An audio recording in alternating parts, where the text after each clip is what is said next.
1, 2, check. Mic, check. Fucking hey, everything, I swear. I grenaded my whole... Always breaking shit, guys.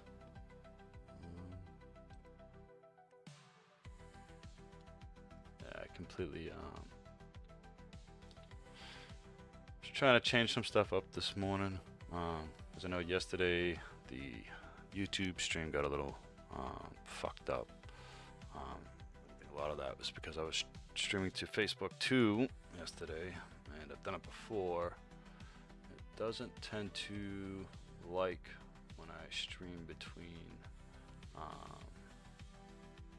Facebook and anything else. Like I can stream Twitch and Twitch and YouTube fine, usually fine. But anytime I try to stream anything with Facebook, it just gets all fucked up. So this morning I thought it'd be a great idea to try to directly connect OBS to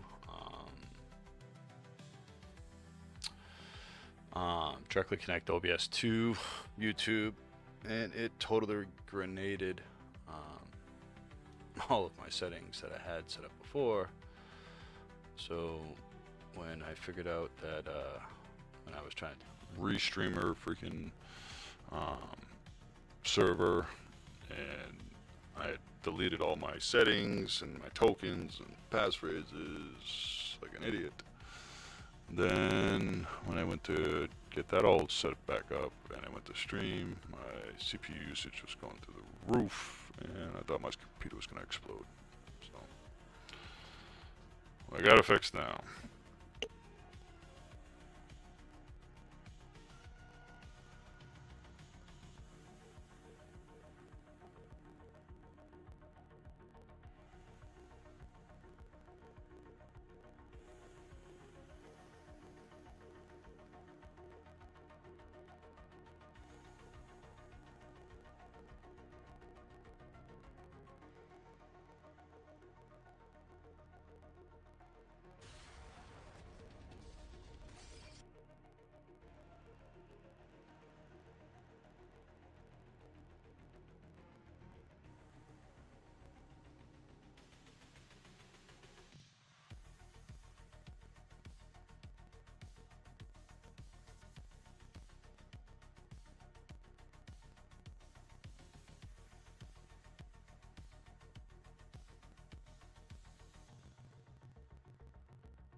We're gonna, well,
What's it good, everybody? Appreciate y'all here. Let me see. Make sure everything's going good. Everything's going good. Right, alright.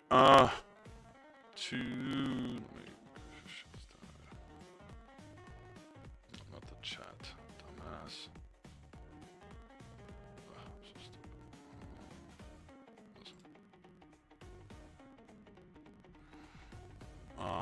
What was I gonna say? So yeah, so yesterday we were same lab as yesterday. We were going over continuing to go over routing protocols. We were doing we went over OSPF and isn't this working? I'm on. Okay, that's great, Joe. I swear, I can break anything, guys. You name it, I can break it. Huh, we got a problem here. Shit. Alright.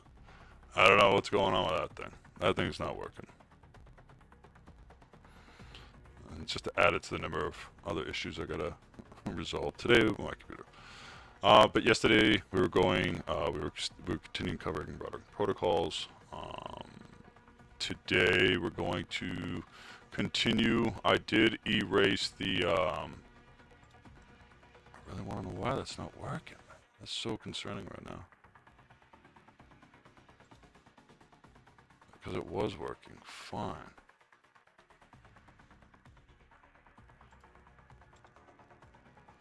Okay, so that's working. As it should. Nope, now it's not. It's like it's getting confused too.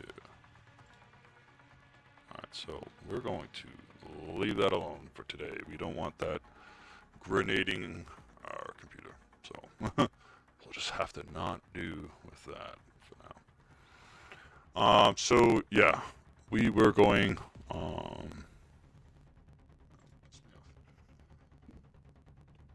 we were continuing labbing routing protocols.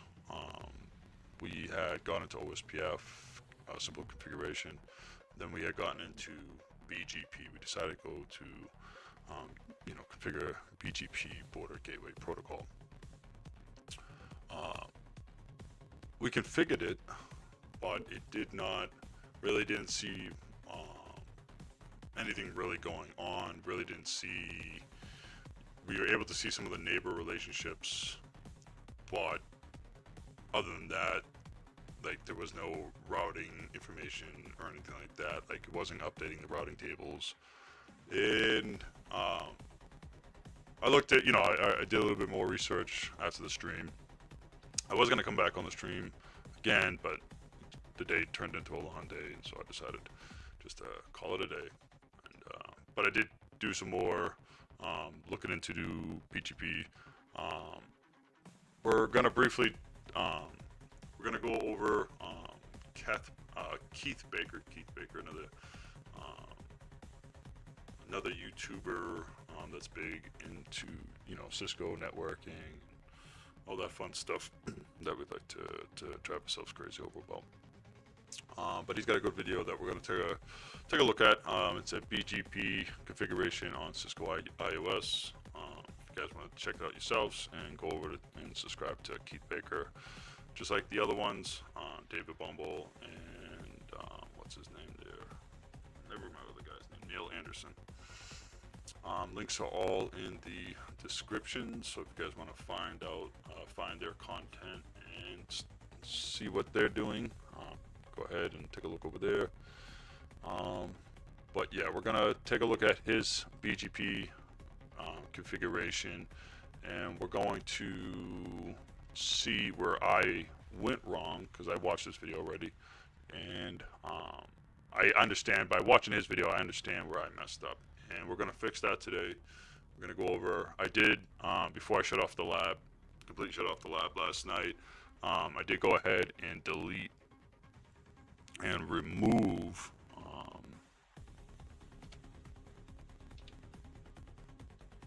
the BGP configuration on all the routers here, but we'll confirm that. Let's see. So on here on router 1, there's no BGP configuration, and we can do a show IP protocols. So we still have RIP running as one of our routing protocols, and we have OSPF here running. This application protocol right here, I believe that's just I believe that's because it's a virtual interface here. I believe that's the routing protocol that Cisco designed for this virtual. I mean, we can look it up, but there's no really other information.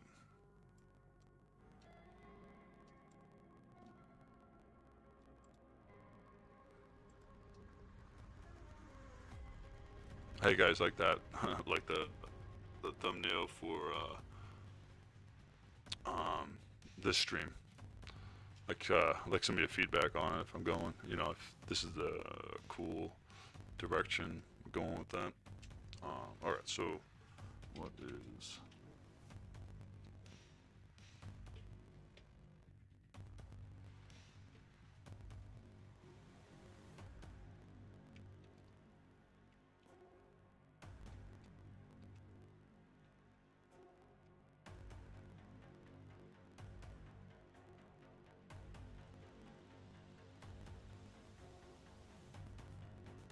Alright, so I'm just gonna find out what this application routing, the routing protocol application. I'm just gonna see if there's any information about that, see if it's something we need to know, or if we're getting it, if it's just because it's the virtual interface here.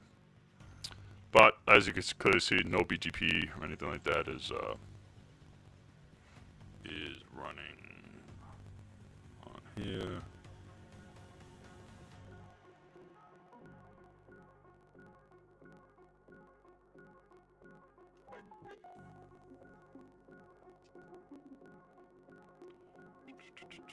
Just looking at some of the information that was shown.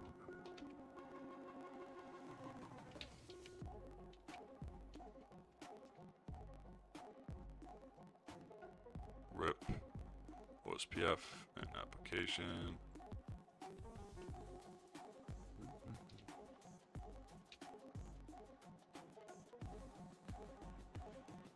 We're also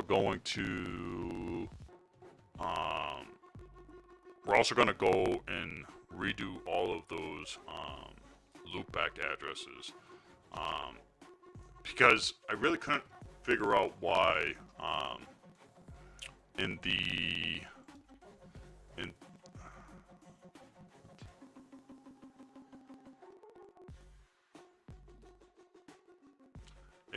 this lab right here, I couldn't understand why they were using the same exact loopback addresses on all of their router devices. I just couldn't understand it, and I looked for a better explanation.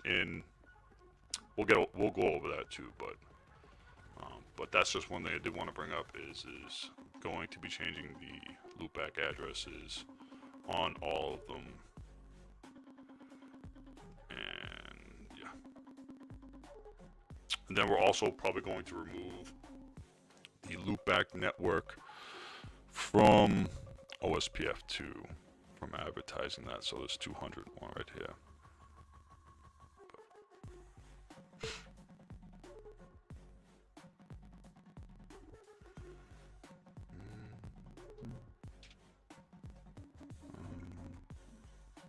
Just make sure this is still working. Make sure I can see chat when it comes over. So chat's still working. Break time. I broke everything else.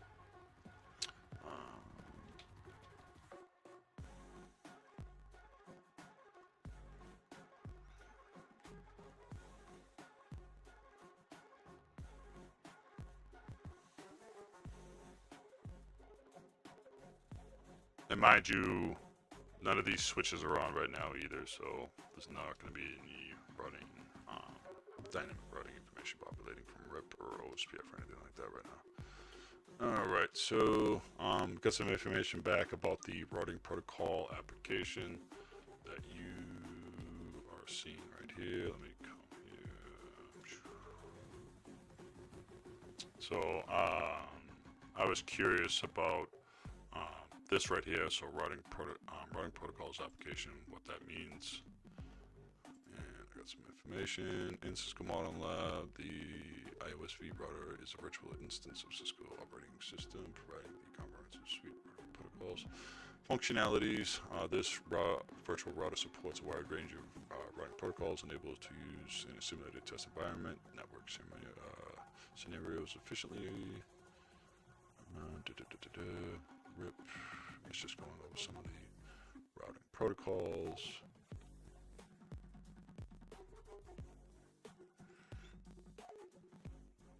All right, so that's the so this is just because it's running on the virtual it's a virtual machine. So this is the routing protocol. It's running through the application. That's probably how we can connect to these consoles, even though we don't have any serial port or anything like that set up beforehand. So that's probably what this routing protocol is handling. This application protocol, it's probably handling us, you know, when we go into it without having anything set up yet. So that covers that. So we're not, you know, you guys can see that everything that I'm doing and whatnot. So let me just show, this is the last one. So we didn't even configure BGP on R5, if I remember correctly. Yeah, we never did anyway, so there was nothing ever to delete. Alright. So let's get into Keith Baker here. Just real quick. Just to have a better comprehensive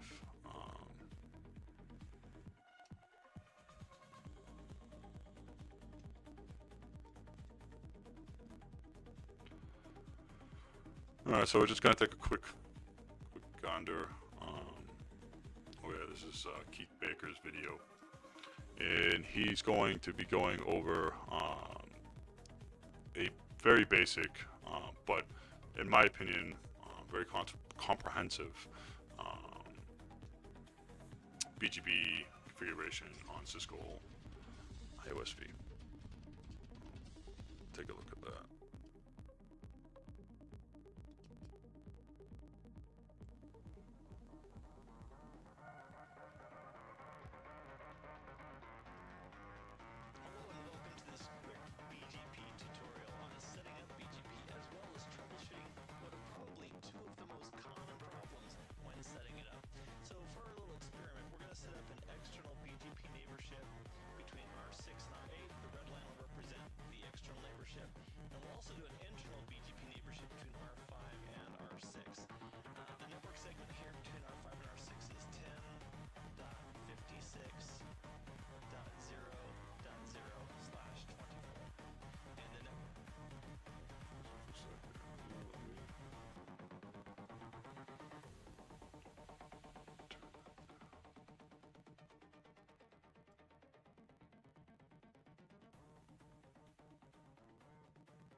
I'm so disappointed this isn't working correctly.